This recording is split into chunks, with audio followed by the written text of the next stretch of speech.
e sobre todo aos señores do Partido Socialista. De verdade, non vayan por aí, non vayan por aí, non vayan por aí, non participen desa escalada do engano. De verdade pensan que unha central que emite o 30% dos gases de efecto invernadeiro de Galicia é unha das 20 máis contaminantes de Europa e sin mina de carbón para se alimentar e tendo que traer o carbón de Indonesia, de Sudáfrica, etc., ten por diante un longo futuro? Saben que non, e saben desde fai moito tempo, desde que a mina pechou, pero non dixeron nada, 12 anos sen facer nada. Fala vostede de outros países europeos, e xa lle comentei a situación de esas centrais. E Alemania non é verdade que non empece. No ano 2022 van a empezar a pechar centrais das 86 que teñen, esa é a diferencia. Levamos moito tempo advertindo e sempre nos chamaron alarmistas e agora vese cal é a realidade. E veñen aquí a mentirlle as veciñas e veciños das Pontes por un puñado de votos, a ver que diga a partir do 11 de novembro. En vez de cada, porque claro, agora lle dan 4 semanas de traballo aos camioneiros, buscan outras alternativas, contan historias, a ver que din a partir do 11 de novembro.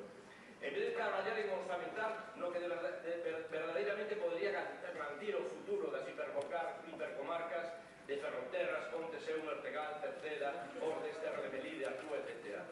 Hai que traballar na liña do que se está a facer na maioría de rexións europeas afectadas pola transición enerxética, que están a demostrar coa creación de máis emprego e de máis calidade que traballar polo futuro é traballar pola transición ecolóxica e enerxética. O camiño é o Green Deal en Galicia.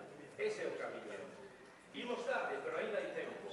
Para facelos se empeza xa. E, sobre todo, hai inxentes orzamentos europeos e, previsiblemente, tamén estatais para conseguirlo. Miren, vostede o citou. O exemplo de Alemania, 50.000 millóns de euros ao ano. O exemplo de Francia, 45.000 millóns de euros ao ano.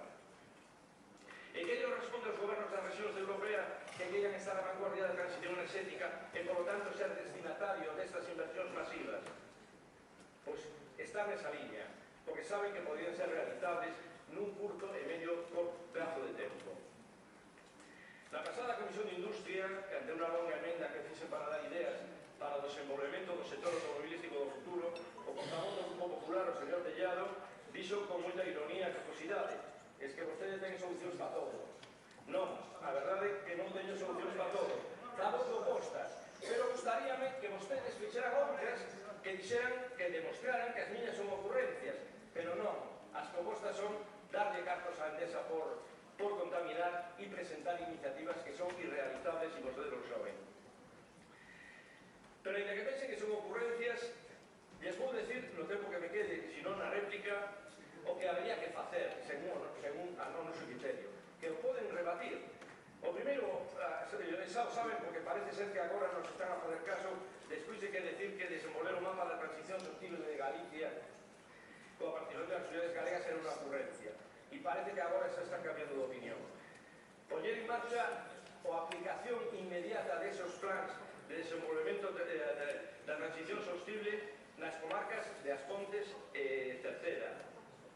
Pero, sobre todo, por favor, fáganlo con as universidades galegas e coa participación de toda esta xente que está hoxe na tribuna, cas asociacións sociais, cos sindicatos, cos concellos, e non lle encarguen a alguna desas consultoras, amigas, que teñen que fan unos PowerPoints moi bonitos, pero sin objetivos concretos e evaluables, nin estrategia.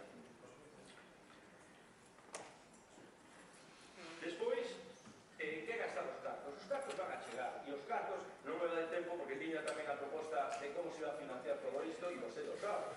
As decenas de millóns que se deixaron de gastar no plan Miner porque o señor Rajoy os bloqueou, os novos millóns de euros que estaban establecidos nos orzamentos de 2018 do señor Rajoy, por certo, que están na disposición 108ª dos orzamentos e que non se implementaron en absoluto outras decenas de millóns de euros.